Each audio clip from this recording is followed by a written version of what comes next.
Allez, Swap Série, épisode 18, partie 2. Donc je vous avais dit qu'en partie 2, la voiture démarrait.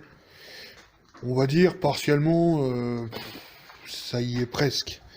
C'est-à-dire que tout est relié, tout est positionné, à peu près tout fonctionne, sauf un truc essentiel. J'ai bien l'essence qui arrive et j'ai pas l'allumage. Alors au début, j'avais pété ce fil-là, parce qu'il était déjà en train de se désagréger. Et en voulant l'enlever pour faire passer l'admission qui était... elle était comme ça en fait. Enfin bon, j'avais des trucs à bouger et ça m'avait pété le fil en le déboîtant d'ici.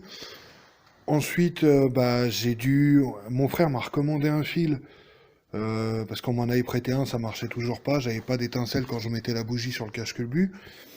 Donc, du coup, ce que j'ai fait, j'ai testé les masses. Alors, est-ce que je l'ai mal fait ou pas, j'en sais rien, mais visiblement, c'est pas un problème de masse. Toutes les masses sont bonnes. Maintenant, j'ai changé les bougies. J'ai mis, je pensais pas que c'était ça, parce que même si les bougies sont mortes, on a au moins un minimum d'étincelles. Mais bon, dans le doute, j'ai mis des bougies iridium que j'avais. J'ai mis les faisceaux 10 mm. Ce faisceau-là, qui va de la bobine à l'allumeur, est tout neuf. Et maintenant, il me reste à tester la bobine parce que c'est la maladie là-dessus. Maintenant, la voiture démarrait avant que je prenne le kit swap, mais il est possible que pendant le transport qui a été de plusieurs centaines de kilomètres, elle ait pris un coup, cette bobine. J'en doute, mais bon, à voir. Bref, dans tous les cas, euh, on a le démarreur qui tourne, on a l'essence qui arrive, ça, y a pas de galère. D'ailleurs, ça pue bien l'essence après. Euh, Tout est bien raccordé, sauf que j'ai pas d'allumage encore. On va trouver. La première fois que j'ai swappé cette voiture, enfin c'était mon pote qui l'avait fait. Bon, il avait jeté le bloc dedans et tout, on avait raccordé. Ça démarrait pas, lui, il avait baissé, j'allais dire les bras, mais le bras. Oui, parce qu'il n'en a qu'un. Et ensuite, moi, j'avais fait un jeu de piste pour retrouver pourquoi ça démarrait pas. Après, j'avais réussi à la démarrer, elle tournait sur trois pattes. Et ensuite, j'avais trouvé pourquoi. C'était des trucs à la con. Et c'est toujours ça. Mais paradoxalement, c'est chiant.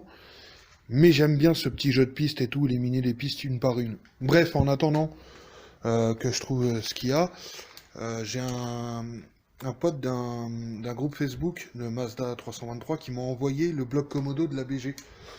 Il n'a pas tout à fait les mêmes prises, donc je vais l'installer. Donc je pense pas que ce soit ça qui empêche de démarrer.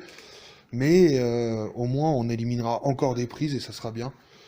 Donc voilà, donc là aujourd'hui je vais m'occuper de ça parce que l'idée c'est que je me rachète une bobine pour tester. Et puis surtout, j'ai plus de multimètre, faut que je m'en rechoppe un pour tester si le jus arrive bien à la bobine. Donc en début de mois je me prends un multimètre et puis je vais tester un petit peu. C'est une question d'allumage, donc dans tous les cas c'est électrique. Donc voilà, on va trouver. Et puis je rappelle que comme le moteur, tout ça vient pas de ce châssis-là, j'ai dû réadapter des masses, tout ça. Donc est-ce qu'il y en a pas? Enfin, je sais pas. À revoir. Pareil, il faudrait que je refasse une admission parce que là, elle est bien, c'est l'admission d'origine. Mais déjà, vous voyez qu'il n'y a pas la place pour la boîte à air. Et surtout, ici, c'est l'emplacement du vase d'expansion. Donc il va falloir que je fasse de la place là-dessus.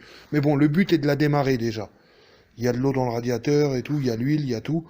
Le but étant de la démarrer et après on verra pour les adaptations. Voilà. Alors là vous pouvez voir les différences entre le bloc Komodo des BA et des BG. Si je me suis pas trompé, ça c'est celui des BG et ça c'est celui des BA. C'est pas qu'une histoire d'emplacement de place, les prises il y en a des différentes aussi. Et puis je crois que ceux des BG sont un peu plus avancés, mais ça c'est pas ce qui nous intéresse on va dire.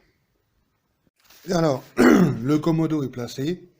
C'est nickel. Et en plus, toutes les connectiques sont mises. Alors, sur la partie juste avant, sur la vidéo, je vous avais montré en haut BG, en bas BA. En fait, c'était l'inverse. Mais bon, comme j'en avais un autre de BA, j'ai pu comparer. Mais du coup, ce qui est cool, bon, ok, ça la fait pas démarrer plus que ça, mais j'ai récupéré des optiques, tout simplement. Mais ça paraît tout con, mais ça faisait des années. Alors, il y a un schmilblick quand même, parce que j'ai les clignots qui s'allument en même temps. Mais ça, je pense que c'est moi qui ai branché un truc de trop, enfin bref. Euh, Comment dire? J'ai récupéré des optiques et ça, putain, ça fait plaisir parce que quand j'étais en Z5 avec le faisceau de l'Astina, du coup, c'était pas le bon format de feu et puis voilà. Et donc ça allait pas. J'ai récupéré les essuie-glaces. Enfin, j'ai tout récupéré. Maintenant, je vais vous montrer ce que ça fait quand j'essaie de démarrer. Mais bon, elle démarrera pas.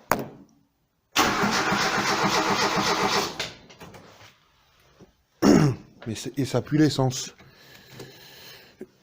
Donc voilà, il faut que je vois en fait, avec un multimètre, si c'est le courant qui arrive par la bobine ou si c'est la bobine qu'on voit pas.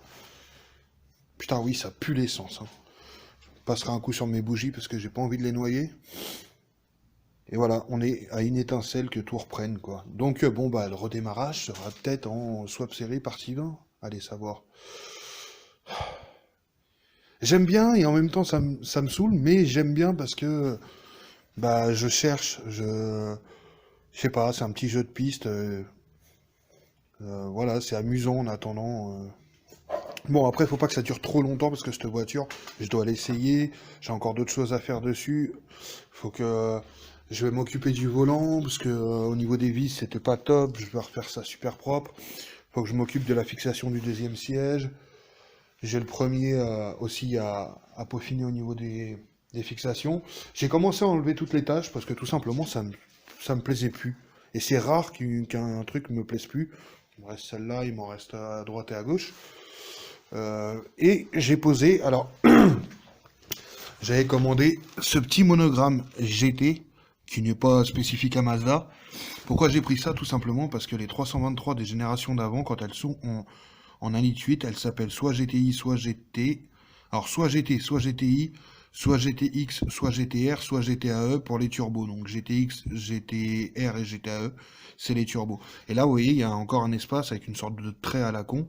Et ben quand elle sera passée en turbo, je pourrai rajouter le X, le R ou le... Alors le AE, non, parce que c'est bien spécifique là pour le coup, mais... GTR par exemple, si je la mets en turbo avec la config de la GTR ou de la GTX, bah GTX quoi. Mais en tout cas, bah là pour le moment c'est une GT parce que c'est une 1,8 litre. Donc protégé GT, en plus le monogramme est noir et blanc, je trouvais que ça faisait pas mal. Donc voilà. Bon allez, moi je vais rentrer, il caille, mais vous n'avez aucune idée. Ah oui, puis il faut que je refasse au décapeur thermique cette bande qui est pas super bien posé, qui est même vraiment pas bien posé du tout.